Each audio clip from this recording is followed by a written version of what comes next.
Hello, everyone, and welcome to this week's edition of the WT Coaches Show. I'm your host, Zach Barnes, and kicking things off this week for us is Coach Mike Nesbitt. How are you? I'm doing great today, Zach. Really good. Well, Coach, congrats on the win against Oklahoma Panhandle.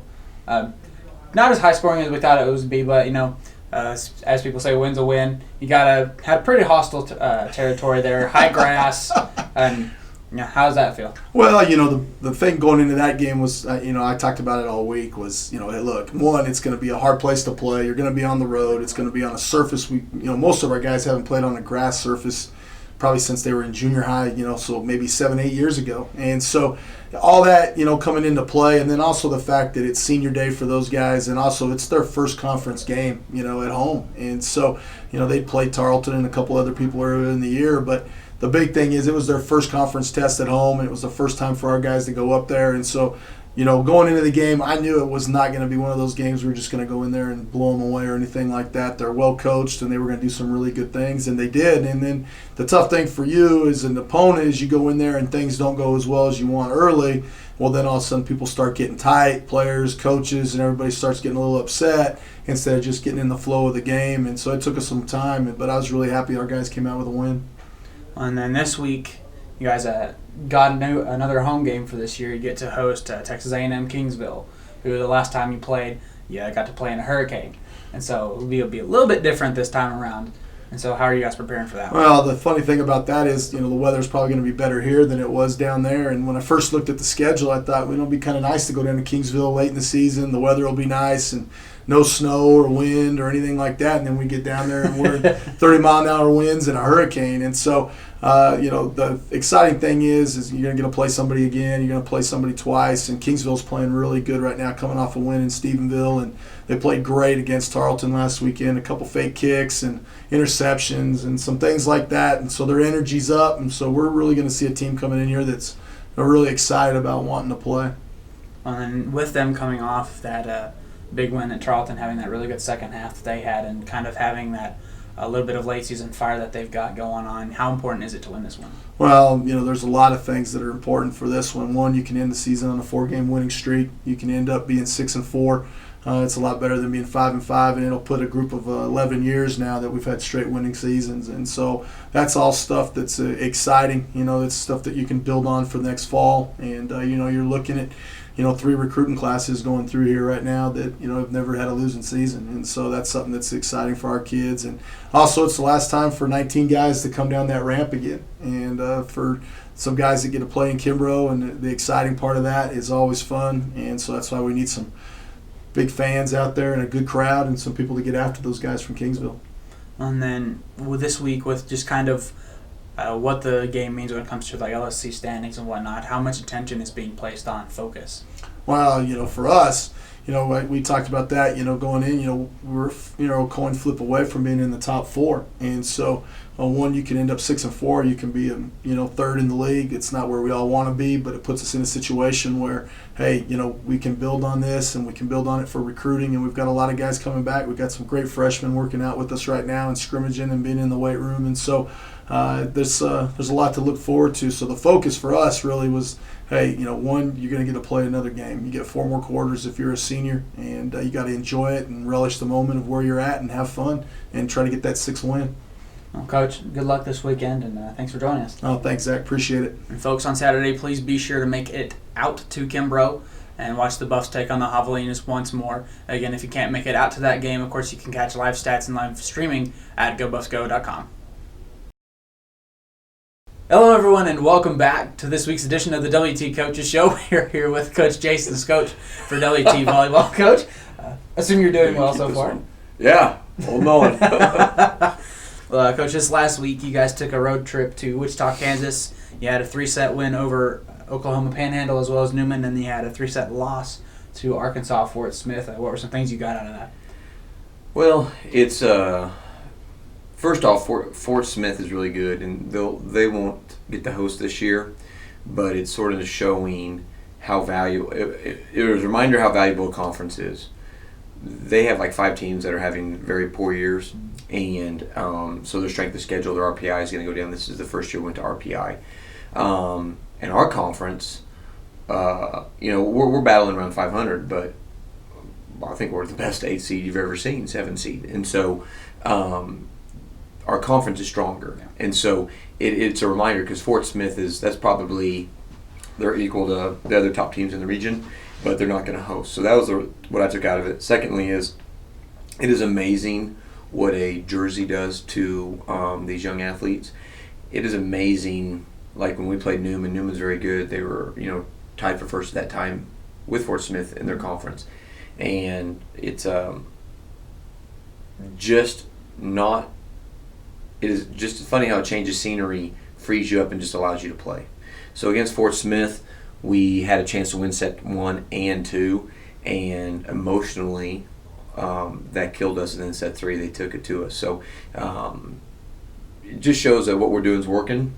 But we just got to keep going on. So what we took out of it is his last 2 days we've had some fun with the girls, in a sense. Like, we just played a lot, but we didn't do any 6-on-6, and I'm hoping that it'll just sort of free our minds up, but get us ready for this weekend and the next weekend with the conference tournament.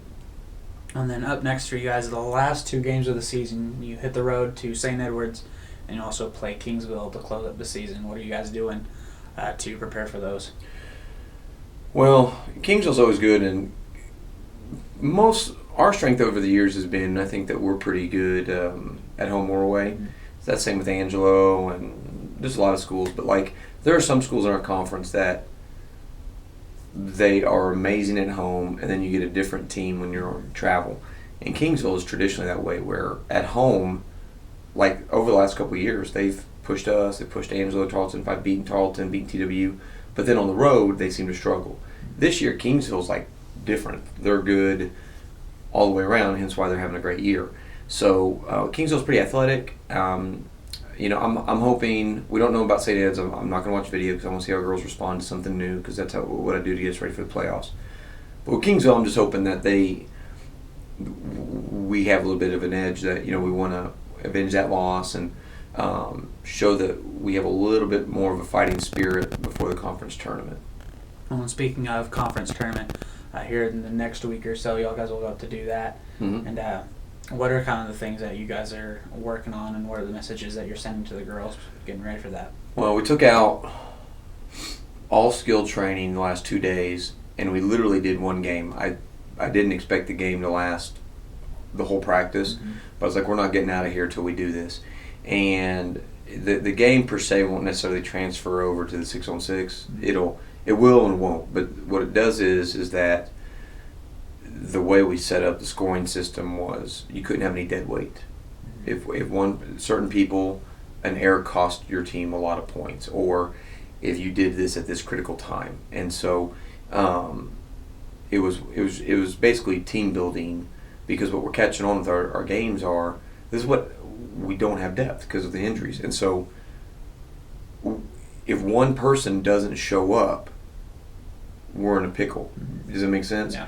And so the whole idea is I've tracked back all of the 5 setters that we've lost, or games that we've lost in 4, but we had leads like 23-18 in most of them. Mm-hmm. One person didn't show up, and it was always a different person, so I'm not pointing blame at but yeah. So anyways, the whole concept is team now. The whole concept is team. Yeah. Well, Coach, I'd like to wish you luck this weekend. Thank you. And of course, wish you luck next weekend, and thanks for joining us today. Thank you. And folks, if you can't make it out to those, of course, you can catch live stats and live streaming at GoBuffsGo.com. Hello, everyone, and welcome back to this week's edition of the WT Coaches Show. Up next for us, and for the first time this year, is head men's basketball coach Tom Brown. Coach, how are you? Pretty good, Zach. How you doing today? I'm doing well, Coach. Just this last Monday night, you guys had a kind of an exhibition game against Texas Tech. What were some things that you guys saw there that you liked, that you didn't like, things to work on? We got a lot out of that exhibition game. It was something that it was a great opportunity for us to go down there and play Tech and kind of evaluate where we're at.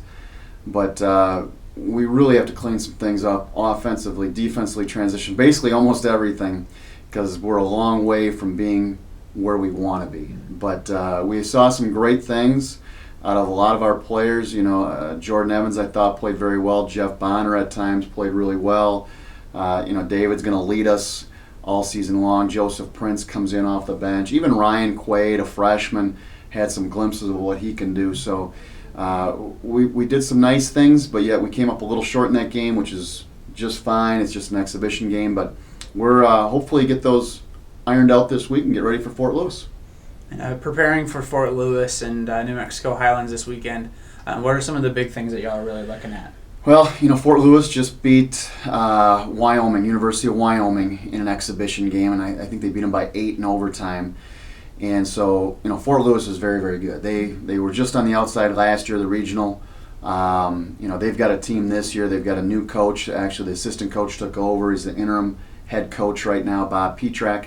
And Bob does a great job with them. They shoot a ton of threes. They have almost everybody on their team can shoot it. Very smart players. He does a great job with those guys. And we'll have our hands full. And then there's a little elevation change too, so we'll have to try to get acclimated to that before we play. But we've got 2 games out there, Fort Lewis on Friday and then New Mexico Highlands on Saturday. So it should be hopefully a good trip for us. If we can get 2 out there, that's a great start to the year. And how much do you guys, in a way, kind of enjoy opening on the road? We don't at all. we want to be at home. I think everybody, I'd much rather play at home every game. I love playing at the First United Bank Center, and we had a nice record there last year. But going on the road, really, it's a great test for us. We'll get out there in a different gym. We'll get a shoot around, a practice out there, but then we have to be ready to go. You're at home, you definitely you feel a lot more comfortable. You're in an easier routine. But actually, Fort Lewis and New Mexico Highlands are coming to our place next year to open up the season. So we'll be at home next year to open up the regular season. Well, Coach, thank you for joining us today, and good luck this weekend. Zach, thanks a lot. I appreciate it. And folks, of course, you can catch live stats and live streaming of those games on GoBuffsGo.com. Hello, everyone, and welcome back to this week's edition of the WT Coaches Show. Up next for us is Kristen Mattio with women's basketball. Coach, how are you? Great. How are you doing? I'm doing well. Coach, last week, you guys had an exhibition game against Wayland. What was some stuff that you guys kind of saw with that one last week? Wayland was a learning experience for us. First time we had everybody together and going against another opponent, which was really great for us. We learned a lot. We did a lot of good things. We made a lot of mistakes. So, I mean, as long as we're taking steps forward, I think that's what we're doing. And but I think we probably took more from the game, from the learning side of it, than anything. And since then, what have been some changes that you've seen within the team? We've continued just to blend. And can we focus on, we had a lot of turnovers against Wayland, so we put a major emphasis on that this week. Rebounding as well. And it's just kind of finishing every possession, taking care of the ball, understanding the value of the basketball. So for us, it's just been more just areas that we need to emphasize so we can take the next step and continue getting better. And then next up for you guys is November 13th and 14th. Y'all head to Golden, Colorado, and y'all take on Colorado Mines and Colorado Mesa. So Yes. what are kind of some things that y'all are seeing with them? We head back to Rocky Mountain Athletic Conference, kind of where I grew up as an assistant coach for a number of years, and both teams will be solid. Both teams will have great point guards that will lead their teams, and then they have solid post players returning, Mines and Mesa as well, and amongst new faces that they will both have on their team. So I think, again, it's going to be good for us. We need to go against this competition and just kind of see where we're at and, the growth that we need to take place afterwards. Coach, I'd like to wish you luck, and thanks for joining us today. Thank you. And of course, folks, you can catch live stats and live streaming of those games on GoBuffsGo.com. And of course, thank you for joining us this week on the WT Coaches Show for the WT Sports Network. I'm Zach Barnes, and we'll see you next week.